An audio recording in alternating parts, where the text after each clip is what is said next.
We've all been there, and if you haven't, you will be at some point, where a child comes to you with a maths question. I've got the answer you should give to any child that comes to you with a maths question, and 3 other ideas to help build their self-confidence when it comes to maths. When a child comes to you with a maths question, you should answer, I don't know, let's find out together. Because what you're trying to find out is, how are they going to understand the problem? It's not about what you understand. You're helping them to find a way to understand for themselves, to build on their own knowledge. What you're really doing is modelling what you do when you don't know what to do. Now let's get to 3 other ideas to help build their self-confidence when it comes to maths. Number 1, your attitude. Some people think they're really good at maths. Unbelievable numbers. A massive number, the biggest number ever. It's a ridiculous number. Other people think they're terrible at maths. And we don't say, oh, I'm terrible at writing, or I'm terrible at reading, or I'm terrible being honest or being a friend. We often laugh off being terrible at maths as though it's something to be proud of.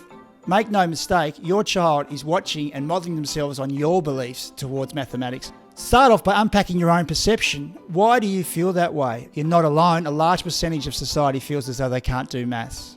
But why do you feel that way? Is it because of your experience of school? Traditionally, maths was taught where the teacher held all the knowledge, and your job was to find out what the teacher knew and follow the recipe or the instructions to get the answer. It was also based on speed and remembering. So if you had a really good memory, it would work really well for you. For a lot of people though, their perceptions became that they weren't able or weren't good at maths. Losing confidence means that you're not willing to attempt maths as well. And guess what? You're not bad at maths because you're surviving in the world. You have an adequate level of maths to be able to survive and function in the world. Maths can be about reasoning, justifying, collaboration, creativity, when we move away from just focusing on the skills of remembering. The skills such as number facts, addition, subtraction, it's like basketball where you're practicing skills, dribbling, passing, shooting. The fun comes and the skill comes when you use those skills. It's the same with maths. Helping our kids focus on the problem solving that we can do with those skills helps to make it more engaging and help them realise that maths is all around us every day. YouTube is a great resource for maths, along with Khan Academy, both free resources that can help you understand the concept that your child's trying to understand. Because remember, it's not about solving the problem in front of them, it's understanding the concept, and that can take time. You're also modelling for them that it's okay to make mistakes. Make mistakes. We want children to have the confidence to attack and have a try at maths problems and not be fearful that if they don't know the answer when they first look at the problem, they won't attempt it. So model that making mistakes is a part of learning, and that's what we need to do. You can build it, make it, draw it, ask other people. That's what we do in the world when we're trying to solve maths problems. What does your child have control over here? They have control over the process and their effort. So really praise up and reward their effort and the way they go about attempting to solve the maths problems.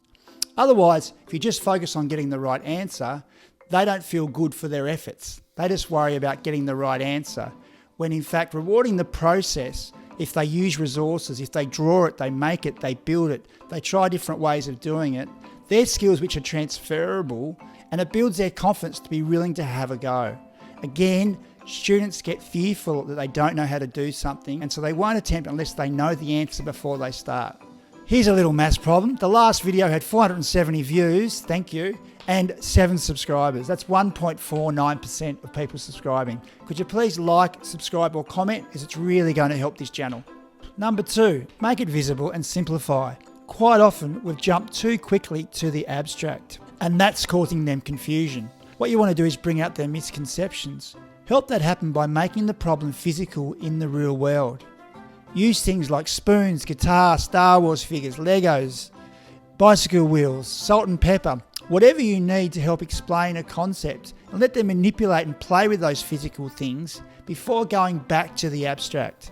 Simplify the problem down, because what you're trying to do is help them understand the concept. If they understand the concept, they can solve infinite problems, not just the one in front of them. And meet them where they're at to help them understand and practice at that level, and then you can make the numbers larger once they've understood the concept. Number 3, make it fun and ask better questions.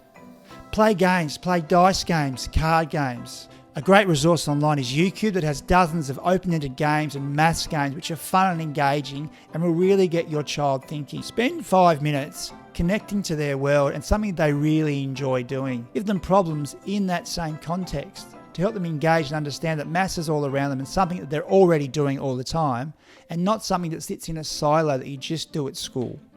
Ask better questions, open-ended questions. Open-ended questions are where there is more than one answer.